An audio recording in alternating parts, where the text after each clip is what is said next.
भांगरवाडी यात्रेनिमित्त कलगी तुऱ्याच्या कार्यक्रमामध्ये कलगीवाले शाहीर तानाजी माळवतकर यांनी तुरेवाले शाहीर रामदास गुंड यांना साकीतून कसे काढले चिमटे पहा फक्त शिवनेरी संवादवर. काय म्हणायचं मी मागाशी सांगितलं होतं, शिवशक्ती ह्या नाण्याच्या दोन बाजू, पण गुंड शहराला ते मान्य नाही. मी संतांचं प्रमाण दिलं होतं, पती जन्माला माझ्या उदरी. मी नाही सांगत, संत सांगतात पती जन्माला माझ्या उदरी, आणि नंतर मी झाले तयाची नवरी. पण गाढ गोळाची चव काय, ते गाढोला कळणार नाही, ते हरळीकडेच जाणार, मुखर्ड्यावरतीच जाणार. नवे त्याच्या पुढे जाऊन मी सांगितलं होतं, पहिले कोठेच नव्हते काही, अवघे शून्याची होते पाही. तेथे एक ढालगाचं निर्माण झाले, तिने पहा एवढी ख्याती केली. कान्होबा तेरे तेरे ते म्हणजे ती नाही आणि तोही नाही, परंतु यांची व्याकरणाची ओळख नाही. व्याकरण कळण्यासाठी गुंड शाहीर शाळेत जावं लागतं, आणि नेमकं तुमचा जीवनामधला टर्न पॉईंट तिथं चुकला. शिक्षणाची तुमची ओळख नसल्यामुळे तुम्हाला ते कळलंच नाही. म्हणून तो नाही आणि ती नाही मी सांगून गेलो होतो, परंतु तुम्हाला भर पावसात मोठ धरण्याची सवय, आणि म्हणून पुढे त्या कमी काय म्हटलं.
जसं एखाद्या मांजराचं लोण्यावरती लक्ष, तसं गुंड शाहिरांचं लक्ष फक्त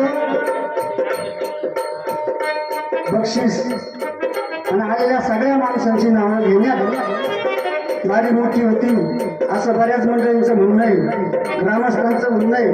म्हणून गुंडशाही तुमचं शास्त्र कमी आणि बाकीचा फापट पसारा जास्त होतो. मी म्हणत नाही असं लोकांचं म्हणणं.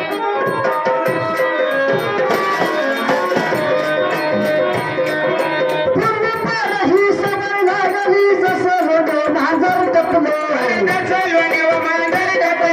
जसं लोणं भांजार टपले, दुसऱ्याच्या धनावर मुंड्या मारती त्याला म्हणत हे आहे.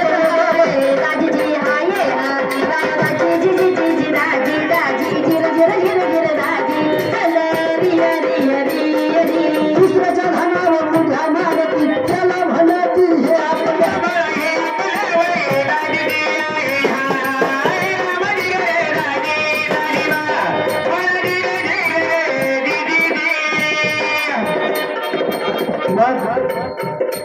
सद्गुरू प्रत्येक मनुष्याच्या जीवनामध्ये असतो. गायकवाड साहेब, सद्गुरूकडून काय घ्यायचं, किती घ्यायचं आपण ठरवायचं.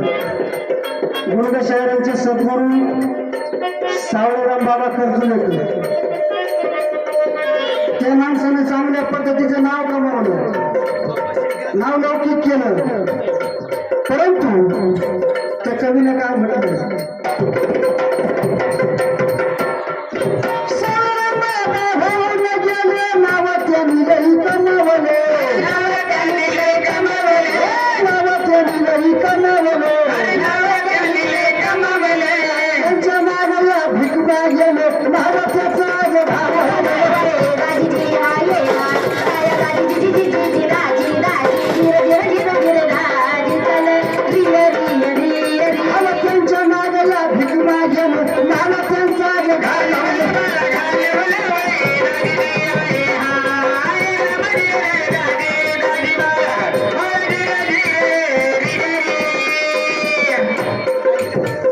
विषय काय, शाहिरांचा बांधावरून वाद नाही.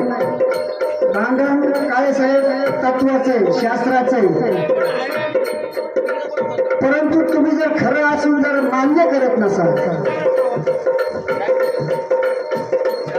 जे तो आहे मी सांगितलं तो ती आणि तो यातला फरक जर तुम्हाला कळला नाही, तुम्ही आयुष्यभर कलगीतोरा केला उपयोग होणार नाही. आणि तुम्ही जर त्याला जर तो म्हणत असाल तर तुमच्यासारखं आज्ञान पण दुसरं कोणाकडे नाही. पुढे जात असताना म्हणजे 0 चेअरमन साहेब, 0 लिहिण्यासाठी पहिली रेड ओढावी लागते. रेषा म्हणजे कलगी.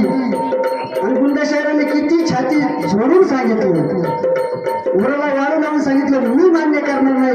कलगी आणि तुरा हे बरोबरीची शिवशक्ती ही जोडी समान. बाकीच्यांना मान्य होतं दादा मनुभाऊशी, पण हे एक अशी वस्तू आहे, ह्या वस्तूला ते मान्य होत नाही. हे अक्षर त्यांच्या पाट्यावरती पुजलेलं आहे. म्हणून माणसांनी नगाशी सांगितलं, खोटं बनवून उगाच पाप जोडून घेऊ नका, पापाचे भागीदार होऊ नका. शास्त्र तुमच्या घरात नाही, माझ्या घरात नाही. कशासाठी पाप माथ्यावर घेतात? जे खरं आहे ते खरं म्हणा. हरिभक्त परमबाश्रम महाराज बांगर मागाशी गोंधळवाडीची बरीच मंडळी होते, त्यांनी मुद्दा मान्य केला. या दोन ड्रायव्हर होते, त्यांना मान्य आहे दोन्ही बरोबर आहे, पण ह्या गिरायकाला मान्य नाही. ते म्हणते नाही 1% पुढे जाताना म्हणले बापाचं नाव लावावं लागत नाही. तर म्हणजे बापाचं नाव मुलाच्या नावापुढून काढून घ्या. तिथं म्हणजे आई घाला. आईने 9 महिने तुम्हाला सांभाळा थोडी घातली का? आईने अजून काय करायला पाहिजे? ही बोकडाची अवलाद, याला काय म्हणायचं? बोकडाची अवलाद. बोकड काय करतं? जन्म झाल्याबरोबर जोपर्यंत दूध पिण्याचा काळ आहे तोपर्यंत दूध पिऊन घेतो. आणि तेच बोकड नंतर काय करतं? मी बोलणार नाही, माझ्या वाणीने वाईट बोलणार, त्यातली अवलाद